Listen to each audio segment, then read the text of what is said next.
I don't need another flu shot. I had a flu shot last year. A swine flu epidemic may be coming. Swine flu shot? Well, I don't know. I've been thinking about it. It could make you very sick. Swine flu? Man, I'm too fast to let it catch me. You'll want to be protected. I'm the healthiest 55-year-old you ever seen. Hey, I play golf every weekend. Get a shot of protection. The swine flu shot. Joe brought it home from the office. He gave it to Betty and one of his kids and to Betty's mother. But Betty's mother went back to California the next day. On her way to the airport, she gave it to a cab driver, a ticket agent, and one of the charming stewardesses. At school, Joe's kid gave it to some other kids, and Mrs. Merrill got it and gave it to her husband. In California, Betty's mother gave it to her best friend, Dottie. But Dottie had a heart condition and she died. But before she died, Dottie gave it to her girlfriend, the mailman, the paper boy, and the vet when she went to pick up her chihuahua. If a swine flu epidemic comes, this is how it could spread. You'll want to be protected, especially if you're elderly or chronically ill. Get a shot of protection. The swine flu shot.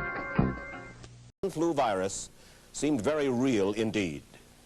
This virus was the cause of a pandemic in 1918 and 1919 that resulted in over 500,000 deaths in the United States, as well as 20 million deaths around the world.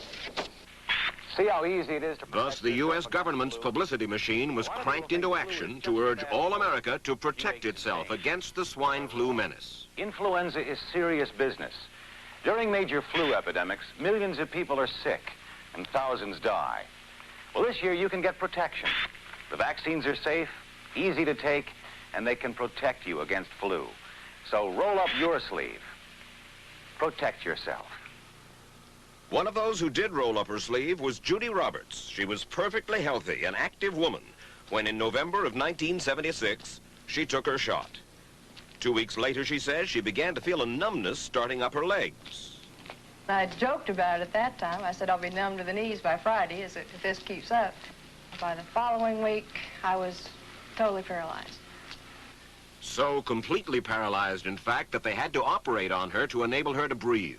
And for 6 months, Judy Roberts was a quadriplegic. The diagnosis? A neurological disorder called Guillain-Barré syndrome, GBS for short. These neurological diseases are little understood.